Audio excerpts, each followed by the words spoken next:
Hello everyone, कैसे हो? I hope सब लोग बहुत अच्छे होंगे और अपनी स्टडी को भी बहुत अच्छे से कर रहे होंगे।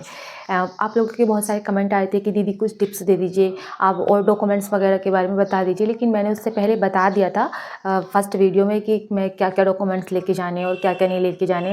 लेकिन फिर भी आप लोगों को समझ नहीं आया, फिर भी मैं आपको बता देती हूँ कि आपको क्या क्या डॉक्यूमेंट्स लेके जाने हैं और क्या क्या नहीं लेके जाने हैं। मैं वीडियो इस वजह से नहीं बना पाई थी क्योंकि मुझे फीवर आ गया था, क्योंकि सर्दी गर्मी हो रही, कभी बारिश पड़ जाती है, कभी कुछ हो जाता है, तो मौसम चेंजिंग की वजह से ना तो मुझे फ़ीवर आ गया, तो इस वजह से मैं वीडियो नहीं बना पा रही थी। तो चलिए मैं आपको बता देती हूँ कि आपको क्या क्या डॉक्यूमेंट्स लेके जाने हैं और क्या क्या नहीं लेके जाने। सबसे पहले इंपॉर्टेंट है अपना एडमिट कार्ड।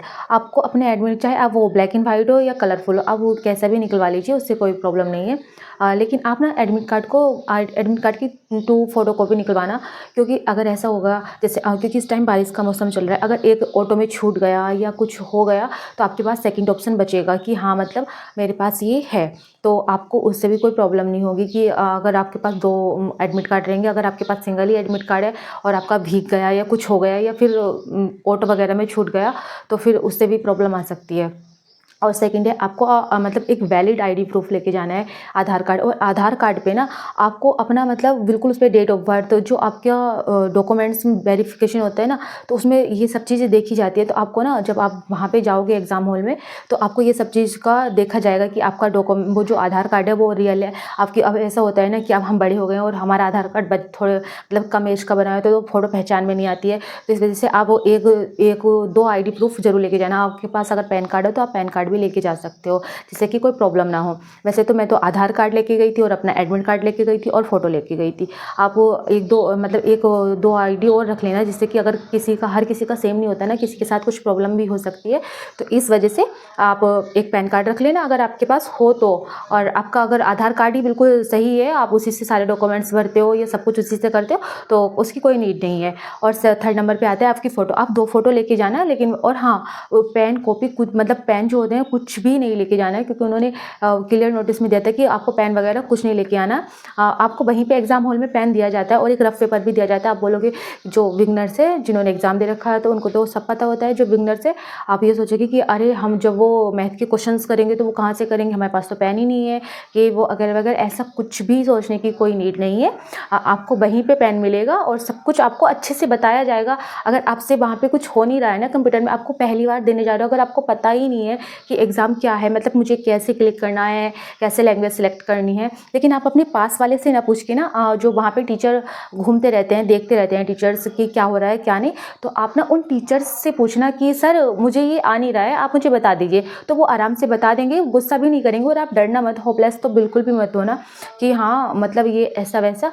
ये हो गई देखो एग्ज़ाम हॉल तक जाने की बातें। आपको लेके जाना है आधार कार्ड और एक फ़ोटो और एडमिट कार्ड, ये तीनों चीज़ें आपको लेके जानी है एग्ज़ाम हॉल के अंदर। और मैं आपको इसलिए बोल रही हूँ कि अगर आपके पास किसी वजह से कुछ हो जाता है, बाई चांस भगवान ना करे किसी के साथ कभी कुछ गड़बड़ हो, तो आप फिर भी ना उसकी एडमिट कार्ड की 2 फोटोकॉपी निकलवा के रख लेना और 2 वैलिड आईडी प्रूफ लेके जाना और 2 ही फ़ोटो लेके जाना। क्या पता कब क्या हो जाए ना, तो इस वजह से आप 2 लेके जाना। अब मैं बताती हूँ आपको, जब एग्ज़ाम हॉल में पहुँच जाओगे, अब मैं बताती हूँ कंप्यूटर स्क्रीन पर कि आपको कैसे क्या क्या करना है। पहली बात तो वो बता देंगे, लेकिन जो मैं बता रही हूँ वो सर नहीं बताएंगे। वो आपको खुद को पहले से ही नॉलेज होनी चाहिए उस चीज़ की कि हाँ इसका मतलब क्या होता है क्या नहीं होता है। देखो जब हम एग्ज़ाम देने जाएंगे ना, तो हमें लैंग्वेज तो सिलेक्ट कर लेनी है पहले। और हाँ, बीच में ना लैंग्वेज सिलेक्ट मतलब नहीं होगी। अगर हमने स्टार्टिंग में हिंदी को सिलेक्ट किया है तो वो पूरा पेपर हमें हिंदी में ही देना है, और स्टार्टिंग में हमने इंग्लिश को सिलेक्ट किया है तो पूरा पेपर इंग्लिश में ही देना है। ऐसा नहीं है कि अगर हम बीच में हमारा मन करने लगा कि अरे नहीं अब वो हमने ये समझ नहीं आ रहा है तो अब इसको हम इंग्लिश में कन्वर्ट कर लेते हैं, नहीं, ऐसा कुछ भी नहीं होने वाला। आपको स्टार्टिंग में ही इंग्लिश को सिलेक्ट करना है या फिर हिंदी को सिलेक्ट करना है। आपको स्टार्टिंग में जो भी आपको लैंग्वेज सुटेबल हो, क्योंकि उसमें 15 लैंग्वेज है, तो आई थिंक हाँ 15 ही है, तो आप उसमें से आपको जो भी आप जिस भी लैंग्वेज में सुटेबल हो आप उसको प्रीफर करिएगा, आप उसको सिलेक्ट करिएगा कि हाँ मुझे ये वाली लैंग्वेज आनी है। अब ये तो हो गई लैंग्वेज की बात। अब मैं बता देती हूँ कि उसमें ना जब हम एग्ज़ाम देते हैं तो उसमें ना बहुत सारे ऑप्शन आते हैं। मतलब एक ग्रीन कलर का होता है, एक ऑरेंज कलर का होता है, एक पर्पल कलर का होता है, हाँ कुछ ऐसा, और एक वाइट ही होता है पूरा। तो अब इनके मतलब क्या होता है, अब देखो मैं हमेशा ना आपको एक बात बताऊंगी कि आपको एग्ज़ाम जो देना है ना वो एक बार में नहीं देना है। जैसे हम सोचते हैं कि एक ही बार में दे दें, एक ही बार में सारे क्वेश्चन को करते चले, ऐसा बिल्कुल भी नहीं करना है। क्योंकि पता है एक जब हम एक बार में एग्ज़ाम देते हैं ना तो हमारा टाइम जो शेविंग हो सकता था ना वो होता नहीं है। क्योंकि पता है जब हम सोचते हैं अरे नहीं, जो बिगिनर्स है वो यही सोचेंगे, क्योंकि अगर जो 1-2 बार एग्ज़ाम या 3-4 बार एग्ज़ाम किसी में बैठ चुका है ना, तो फिर उसे खुद ही ऑटोमेटिकली नॉलेज हो जाती है कि मुझे किस टाइप से और कैसे क्वेश्चन को अटेम्प्ट करना है। तो ये सब चीज़ें उसको खुद ही ऑटोमेटिकली पता लग जाती है कि मुझे कैसे करना है, क्या नहीं करना है। तो अब मैं आपको बताती हूँ कि आपको ना हमेशा 3 बार में वो करना है, एग्ज़ाम को पढ़ना है। अब सोचोगे कि अरे दीदी कि 3 बार को कैसे पढ़ लेंगे हम? हमारा तो सारा टाइम चला जाएगा, हम तो कुछ कर ही नहीं पाएँगे। नहीं, नहीं, अभी मैं आपको सब बताने वाली हूँ कि आपको कैसे करना है और क्या नहीं करना है, ठीक है? तो सबसे पहले मैं आपको बता देती हूँ कि उसका ये व्हाइट, पर्पल, ग्रीन का मतलब क्या होता है। आपको जैसे आपके आगे ना एक क्वेश्चन लिखा होगा कि ये ताजमहल किसने बनवाया, और उसके 4 ऑप्शन दिए जाएंगे। कुछ भी लिखा जाएगा जैसे शाहजहाँ, बैरम खां और इल्तुतमिश और कुतुबुद्दीन ऐबक, ऐसे कुछ भी XYZ आपके सामने ऑप्शन होंगे, ठीक है। और आपके सामने ऐसे एक क्वेश्चन होगा, मैं आपको साइड में दिखा रही हूँ, मैंने खुद से लिए बनाया है, मेरे पास कुछ ऐसा लैपटॉप वगैरह तो कुछ है नहीं कि मैं आपको ऐसे दिखा सकूँ कि हाँ ऐसे ऐसे आता है। तो वहाँ पे एक क्वेश्चन होगा, उसके 4 ऑप्शन होंगे। अब आपको ऐसा लग रहा है कि मतलब मुझे ये क्वेश्चन आता तो है लेकिन मुझे अभी डाउटफुल है। आप उस पे कोई भी मार्क नहीं लगाना चाहते। आप सोच रहे हैं कि मैं इस क्वेश्चन को, या मैथ का हो, चाहे वो रीजनिंग का हो, चाहे वो आपका जीएस का हो, आपको ऐसा लग रहा है कि मुझे ये क्वेश्चन मतलब बाद में करना है, अभी नहीं करना है फिलहाल के लिए, मैं इसको बाद में अटेम्प्ट करूँगा। इस पर कोई भी मार्क नहीं लगाना है, लेकिन डाउटफुल की श्रेणी में रखना है ये मुझे। तो आपको ना उसमें मार्क फॉर रिव्यू का ऑप्शन दिखेगा। मैं आप देखो ये इधर के जिसमें जो इधर ये रेड पेन से लिखा है ना, इस पर मार्क फॉर रिव्यू का ऑप्शन लिखा है। तो आप ना इस पर क्लिक कर दीजिएगा, मार्क फॉर रिव्यू पे। तो वो ना आपकी डाउटफुल की श्रेणी में चला जाएगा और वो पर्पल हो जाएगा। और आपको ना जो साइड में एक जैसे आपका इधर एक वो होगा, मतलब क्या बोलते हैं, जैसे इधर आपका पेपर होगा और इधर की साइड में मतलब जिसमें आपको आंसर शीट होगी ना, वो आंसर शीट नहीं, मतलब क्वेश्चन शीट जिसमें हम आंसर फिल करेंगे, वो दिया होगा, वो एकदम वाइट होता है। तो पर्पल का मतलब पता चल गया ना कि डाउटफुल की श्रेणी में जो क्वेश्चंस होते हैं, हमें मार्क फॉर रिव्यू लिखा होता है उस पर, तो हमें उस पर करना है कि ये मार्क फॉर रिव्यू है, का मतलब पता चल गया। अब मैं बताती हूँ आपको ना, वो एकदम वाइट बॉक्स मिलेगा। वाइट बॉक्स का मतलब होता है कि आपने क्वेश्चन को देखा ही नहीं, ठीक है, क्वेश्चन को देखा नहीं, और फिर आपको एक ऑरेंज बॉक्स दिखाया जाएगा उसमें। फिर आपने जैसे कोई क्वेश्चन है, आपने उसको देख लिया, आपने पढ़ लिया, देख लिया, लेकिन उस पर भी कोई मार्क नहीं लगाया, तो फिर वो ना क्वेश्चन ऑरेंज की श्रेणी में आ जाएगा। उस पर सब कुछ मतलब आपके साइड में सब कुछ होता रहता है, उसमें ऑरेंज की श्रेणी में आ जाएगा। तो ऑरेंज का मतलब होता है मतलब रेड कलर होगा या ऑरेंज सा होगा, तो उसका मतलब ये होता है कि मतलब आपने क्वेश्चन देख लिया है, मतलब सीन कर लिया है, उसको अटेम्प्ट नहीं किया है, उस पर कोई भी मार्क नहीं लगाया है। आप उसमें ऑरेंज में और पर्पल में कंफ्यूज मत होना। पर्पल होता है डाउटफुल की श्रेणी में, मार्क फॉर रिव्यू, उस पर एक ऑटोमेटिकली एक मार्क लग जाएगा और वो आपके पर्पल की उसमें श्रेणी में चल जाएगा कि हमने वो बाद में अटेम्प्ट करना है। और जो ऑरेंज का मतलब होता है हमने क्वेश्चन को सीन कर लिया लेकिन अभी हमने अटेम्प्ट नहीं किया है। अब और जो व्हाइट बॉक्स है, हमने क्वेश्चन देखा ही नहीं। अगर व्हाइट आ रहा है ना बॉक्स बना हुआ, तो हमने क्वेश्चन को देखा ही नहीं है। और जब आता है ग्रीन, हमने वो क्वेश्चन को देखा भी है, अटेम्प्ट भी किया है और सेव नेक्स्ट भी कर लिया। ग्रीन वो तभी होगा जब हमने क्वेश्चन को देख लिया है और अटेम्प्ट कर लिया है और उसको सेव नेक्स्ट कर दिया है। ऑप्शन साइड में ना इसके सेव नेक्स्ट का ऑप्शन रहता है कि सेव नेक्स्ट हो गया। और फिर अगर जैसे आपने सेव नेक्स्ट कर दिया, अगर आपको सेव नेक्स्ट के बाद फिर आप बैक नहीं आ सकते हो, ठीक है। और एक बात और, आपको ना एक क्लियर रिस्पॉन्स का भी ऑप्शन दिया जाता है कि क्लियर रिस्पॉन्स का मतलब क्या होता है। क्लियर रिस्पॉन्स का मतलब ये होता है, आपको ऐसा लग रहा है आपने क्वेश्चन अटेम्प्ट करने गए, आपने ऐसे कर लिया कि मैथ में या रीजनिंग कोई सा भी सब्जेक्ट हो, तो उसमें आपने एक टिक लगा दिया कि हाँ मुझे ये आंसर लग रहा है, लेकिन फिर आपको 1 मिनट के अंदर ही ऐसे मतलब कुछ सेकंड के अंदर ही आपको ऐसा लगता है अरे नहीं नहीं ये क्वेश्चन नहीं है, इसका आंसर ये हो सकता है। तो आपको उस पर एक क्लियर रिस्पॉन्स आ गया, तो आप उसको क्लियर रिस्पॉन्स कर सकते हो और फिर आपका जो भी आपका ऑप्शन मन में आए आप उसको चूज करके लगा सकते हो। क्लियर रिस्पॉन्स का मतलब ये होता है आपको घबराने की ऐसी कोई ज़रूरत नहीं, अरे ये तो गलती से मिस्टेक हो गई मेरे से, कि मतलब ये ऐसा हो गया, ऐसे घबराने की कोई नीड नहीं है। आपको ना मतलब ऐसा करना है, वो आपको क्लियर रिस्पॉन्स कर देना है, तो आपको जो भी ऑप्शन आपके याद आया तो आप उसको लगा सकते हो। मैंने आपको सब चीज़ का मतलब बता दिया, क्लियर रिस्पॉन्स का भी, मार्क फॉर रिव्यू का भी, सेव नेक्स्ट का भी, और जो ऐसे सब कुछ आपको कैसे क्वेश्चन को अटेम्प्ट करना है, कैसे नहीं करना है, सब कुछ बता दिया। मैं आपको एक चीज़ और बताऊंगी, मैं ये जो बोल रही थी ना कि आपको 3 बार में अटेम्प्ट करना है कि क्वेश्चन को, कि एक बार में नहीं करना। देखो सबसे पहले ना और हाँ फिर अब ये मत सोचना कि मैंने क्वेश्चन अटेम्प्ट कर छोड़ दिए तो मुझे अब एक एक करके देखना है, नहीं नहीं नहीं। अब मैंने आपको सब चीज़ का मतलब बता दिया, पर्पल ऑरेंज, तो आपको ये देखना है कि मैंने कितने पर्पल किए और मैंने कितने ऑरेंज किए। ऑरेंज का मतलब होता है कि मैंने क्वेश्चन पढ़ा है सीन किया है लेकिन कुछ रिस्पॉन्स नहीं किया है। तो आपको देखना है कि मैंने कौन कौन से क्वेश्चन पर रिस्पॉन्स नहीं किया है। तो आप ऑरेंज पे क्लिक करिएगा, माउस मिला होता है वहाँ पे सब कुछ, तो आप ऑरेंज पे क्लिक करिएगा और देखिए कि मैंने कौन से क्वेश्चन नहीं किया, बस आपको उस पर आ जाएगा। तो आप उस पर क्लिक करके आप उन देख लीजिएगा कौन से क्वेश्चन नहीं किया, जो आपको आ रहा है वो कर दीजिएगा। और ऐसे पर्पल की आपने जो पर्पल वाले को ना आप सबसे लास्ट में करिएगा क्योंकि वो आपके डाउटफुल क्वेश्चंस थे। तो ठीक है, डाउटफुल क्वेश्चंस थे तो उसमें आपको पता है कि हाँ मुझे करने हैं, कि मेरे डाउट वाले हैं ये, और जो ऑरेंज वाले थे आपको ये पता होगा कि अरे ये तो मुझे आते नहीं है लेकिन मुझे करने हैं, तो आप ऑरेंज वाले को पहले करिएगा लेकिन डाउटफुल को सब बाद में करिएगा। ठीक है, ये सब हो जाने के बाद फिर आपको क्या करना है, एक मिस्टेक और नहीं करनी है, मैं बता रहा हूँ। आप पहले ना सारे क्वेश्चंस को पढ़ते गए, जो आपसे आ रहा है करते गए करते गए करते गए। आपने पूरा पेपर कर लिया, मतलब पूरा पेपर जो जो आपसे आ रहा था, जो मतलब आपके ना 30 सेकंड के अंदर क्वेश्चन बन रहा था वो आपने सारे कर लिए। और आप ये मत सोचना कि सेक्शनल्स वाइज मेरे एग्जाम में आएगा, जैसे मैथ का अलग सेक्शन होगा, रीजनिंग का अलग और जीएस का अलग, नहीं ऐसा नहीं होगा। वो सारे मिक्स क्वेश्चन आ रहे हैं कि कभी भी मैथ का आ सकता है बीच में, कभी भी रीजनिंग का आ सकता है और कभी भी जीएस का आ सकता है। ऐसा नहीं है कि मतलब कि ये हो रहा है कि सेक्शन वाइज आ रहा है, सेक्शन वाइज नहीं आ रहा है, सबका मिक्स क्वेश्चन आ रहा है।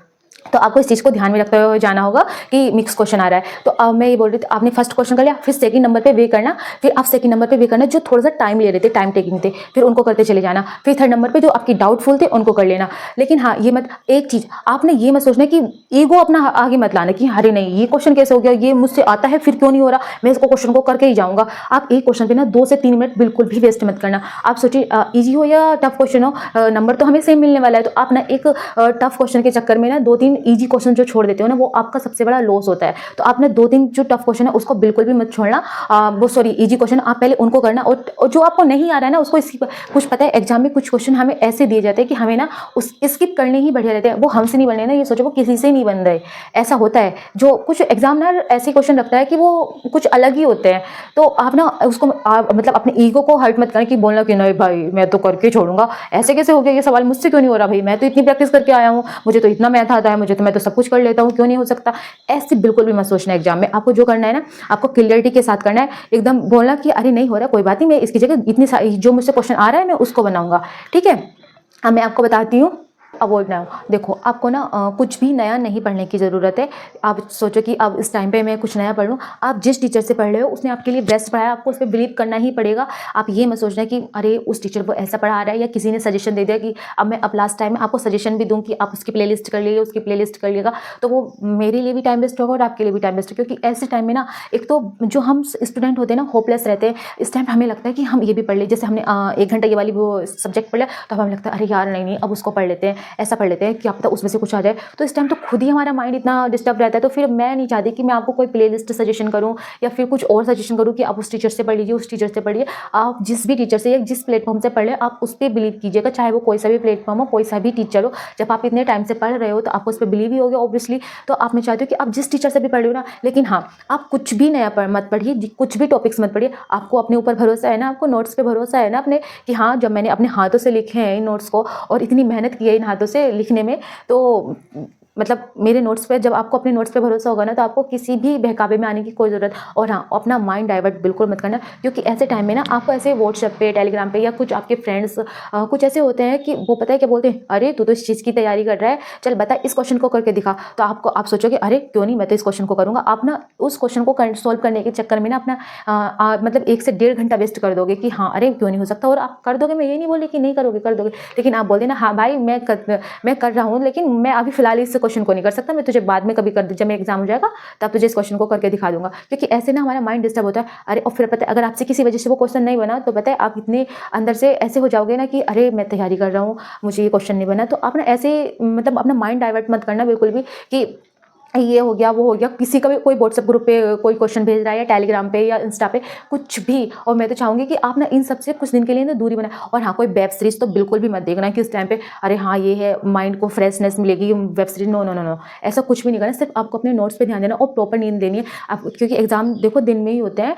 तो अगर किसी का रूटीन ऐसा होता है ना कि वो नाइट में पढ़ते हैं दिन में सोते हैं, तो आप 1-2 दिन के लिए रूटीन चेंज कर सकते हो। आप धीरे धीरे बैलेंस कर लोगे तब तक एग्जाम आएगा। क्योंकि ना जब हम एग्जाम में पूरे एनर्जेटिक होकर बैठते हैं ना उसका कुछ अलग ही मजा रहता है। मैं भी नाइट में स्टडी करती हूँ, दिन में मेरी 3 से 4 आवर स्टडी होती है, लेकिन नाइट में मेरी 7 से 8 आवर स्टडी होती है, लेकिन मैं उसको कवर कर लेती हूँ। तो आप और अच्छी डाइट लेते रहिएगा, ऐसा नहीं है कि डाइट नहीं लेनी, आपको अच्छी डाइट लेनी है, सब कुछ अच्छा करना है। वीडियो बहुत लंबी हो गई है, अभी बताना तो बहुत कुछ है, लेकिन मैं आपको जल्दी जल्दी छोटी छोटी टिप्स दे देती हूँ। जब आप आप कोई टेस्ट सीरीज तो लगा ही रहे होंगे, टेस्ट सीरीज या फिर प्रीवियस ईयर क्वेश्चन लगा रहे होंगे, तो आपको ना ये देखना है कि आपको अपने मार्क्स पे नहीं जाना कि ये मैं सुना अरे मेरे मार्क्स तो इतने बढ़िया हैं। आपको उसके परसेंटाइल पे ध्यान देना है कि मेरे परसेंटाइल कितना बना भाई। तो आपको परसेंटाइल पे ध्यान देना है कि मेरा परसेंटाइल कितना बना है। तो और फिर ना जब जितने क्वेश्चन हमसे आ रहे थे वो तो ठीक है, फिर आपको देखना है, एनालिसिस करना है कि मुझसे कितने क्वेश्चन नहीं किए, मैंने कितने क्वेश्चन को छोड़ा है और कितने क्वेश्चन गलत है, और फिर ये देखना है कि मैंने किस टॉपिक से गलत किए हैं। तो जब आप ये सब चीज़ देख लोगे, आप फिर उस टॉपिक को रिवीजन करना, दिन में पढ़ना और नाइट में उसके क्वेश्चन लगाना। उसकी मतलब 50 से 100 क्वेश्चन एक बहुत होते हैं। और अब ना कुछ भी नया मत पढ़ना, कुछ भी नया नहीं। जो आपके पास सोर्स है ना पढ़ने के, सिर्फ उसी को पढ़ना। बस मैं ये बोलूँगी कि आप वो जो एनालिसिस हो दिखा रहे हैं ना, वो जरूर देख लेना। अब क्योंकि जिस प्लेटफॉर्म से पढ़ रहे होंगे वो जरूर एनालिसिस कराते होंगे, ऐसा नहीं है कि नहीं कराते थे, बुक कराते होंगे एनालिसिस। तो आप उस एनालिसिस को जरूर देखना कि जो पढ़े हो, लेकिन कुछ भी नया मत पढ़ना। अगर आप मेरा सजेशन मानोगे, मुझे छोटी बहन जो भी मानते हो, छोटी बहन बड़ी बहन जो भी मानते हो, अब मैं आपसे बोल रही हूँ कि आप कुछ भी नया मत पढ़ो। जो भी आपके पास नोट्स हैं आप उसको रिवीजन करो और जितना ज़्यादा हो सके टेस्ट सीरीज लगाओ। और हाँ, अगर आपके नंबर नहीं बने तो प्लीज़ मत परेशान बिल्कुल मत होना। और जो नए न्यू स्टूडेंट है, कोई बात नहीं, ऐसा नहीं होता कि हम फर्स्ट बार में ही कोई एग्जाम क्रैक कर रहे हैं। वो अलग लेवल के बच्चे होते हैं कि फर्स्ट बार में कर लेते हैं। तो आप बिल्कुल भी परेशान मत होना। चलती हूँ मैं, बिल्कुल भी परेशान मत होना। और बस आप अच्छे से प्रैक्टिस कीजिए, अच्छे से याद कीजिए और अपनी डाइट का बहुत अच्छे से ध्यान रखिए, क्योंकि एनर्जेटिक रहना बहुत ज़रूरी है। चलो मिलती हूँ नेक्स्ट वीडियो में। हर हर महादेव। अगर आपको ये वीडियो अच्छी लगी तो लाइक शेयर सब्सक्राइब। बाय। हर हर महादेव।